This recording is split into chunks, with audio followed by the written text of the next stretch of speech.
Ka-printers, magandang araw sa inyo dyan. Once again, this is Serton and welcome to my channel, Serton Prints!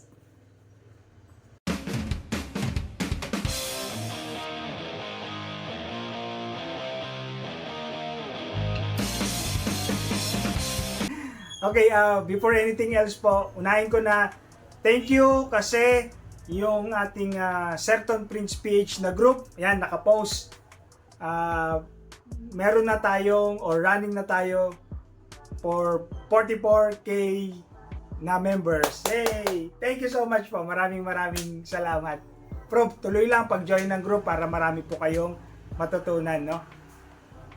Second thing, thank you rin po at patuloy ang pag-orders nyo at pagsuporta sa aming shop na from Akista Tibapa pinalitan natin ng Johem Corp na pangalan, no?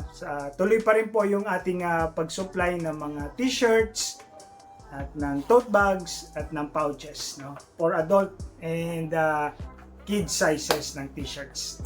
Thank you, maraming salamat po. Prove tayo dyan.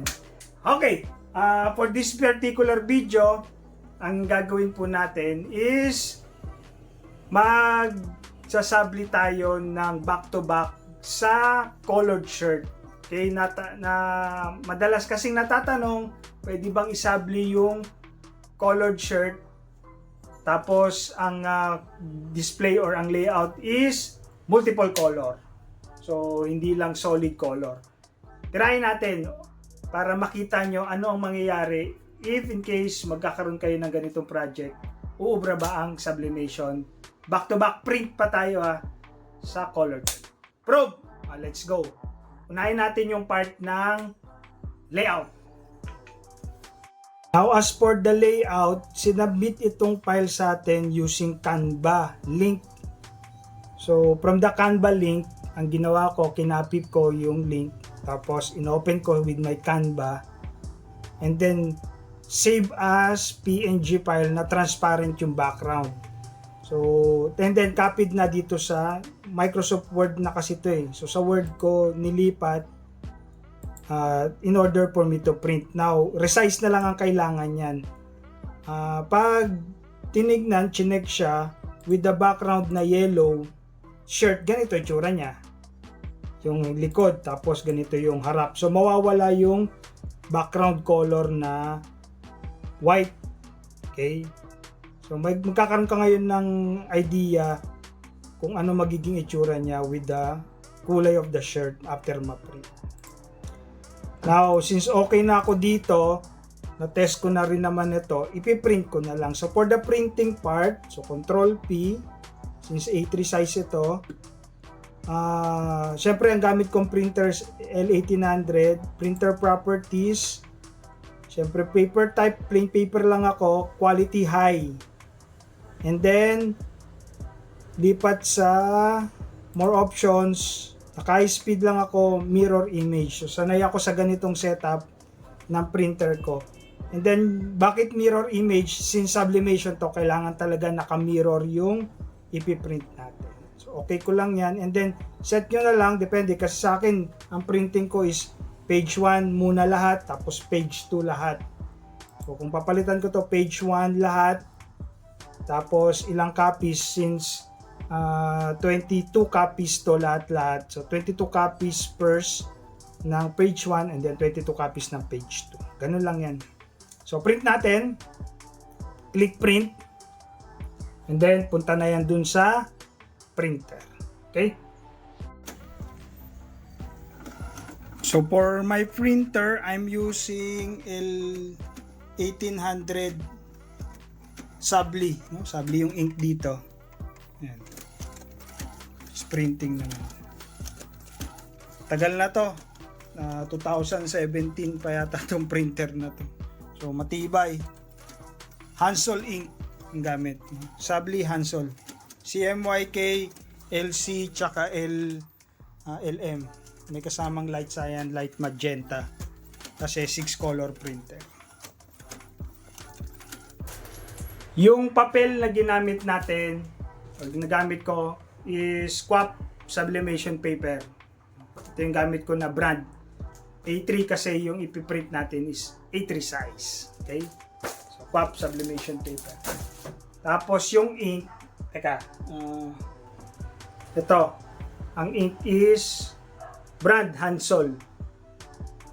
Sublimation of course. Hindi ko naman, hindi ko na-endorse si Hansol, pero ito kasi yung gamit ko ever since nag-start ako with the printing. Hansol Sublimation. CMYK LCLM kasi 6 colors printer. I-cut na natin yung papel, yung na-print out na papel. Okay? So as you can see, kailangan makat natin yung paligid ng papel para maiwasan yung mga unwanted inks kasi minsan may sumasabit sa mga yan na hindi natin napapansin. So pag press mo, kasama yun sa mapipress. So you have to cut yung sides, no? Salang ko muna sa cutter.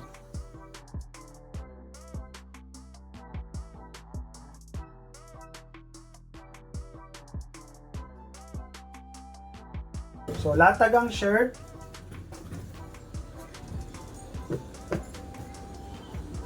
So iniiwas ko lang yung sa may kwelyo para flat na flat yung print area. Tapos pre-press lang to, kahit hindi nyo na i-lock, bababa mo lang siya 3 to 5 seconds. So sa akin is 3 seconds pre-press lang to. Okay, tapos angat. And then kuha tayo ng design. Front design to, ito. So ang sukatan niyan, kung sanay na kayo, daliri na lang ginagamit. So since malaki yung designs ko, it's around 2 fingers from the neckline. So 2 fingers na lang ang ginagamit ko dyan na panukat.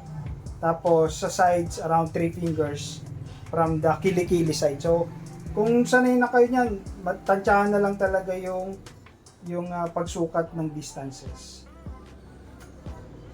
Tapos salang muna, lock natin.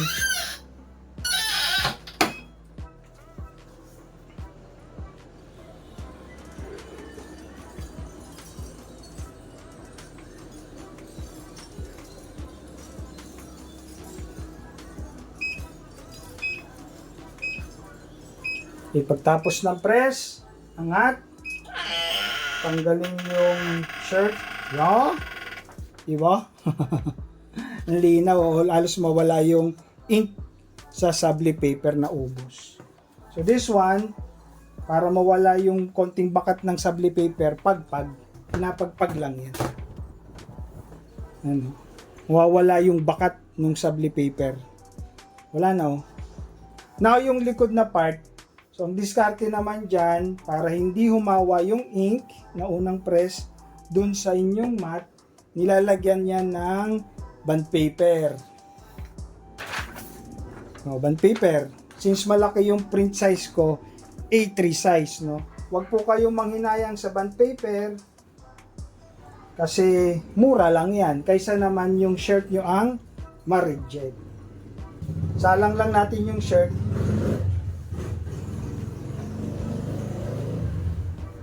Make sure lang, syempre matatakpan niya. Ayan o, covered niya yung part na may print on both sides. So walang ink na tatagos. Now this one, hindi mo na kailangang i-pre-press kasi nainitan na yung harapang part kanina nung pre-press siya. So sasalang mo na rin kagad yung sa likod. Yung print sa likod, salang mo na kagad. So this one is 3 fingers from the neckline sa taas. Libre lang siya. Tapos ganun din 3 fingers on the sides. So ready to press na ulit ito. Lock. Tatansyahin nyo lang yung pressure.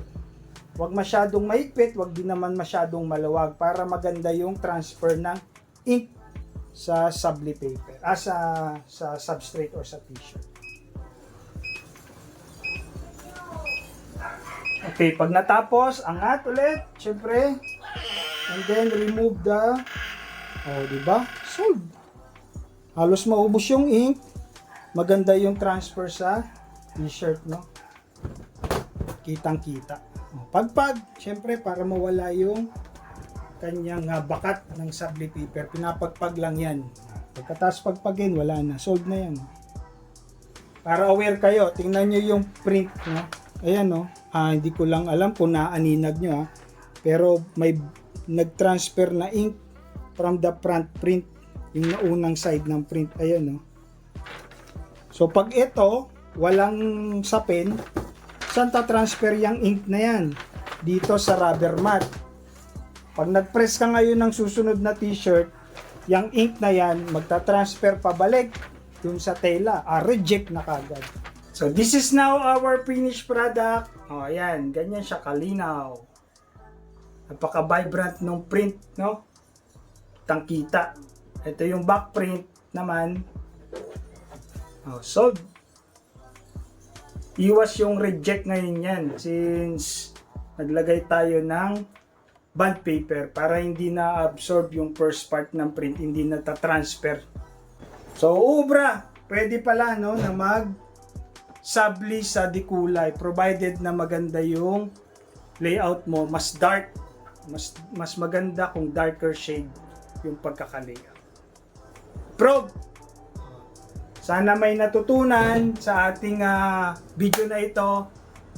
Maraming salamat po. Pag may question, tanong lang, chat nyo ako sa Certon Pins PH group o kaya direct nyo ako i-DM sa page ko, Hamilton Palanas, or sa FB ko, Hamilton Palanas.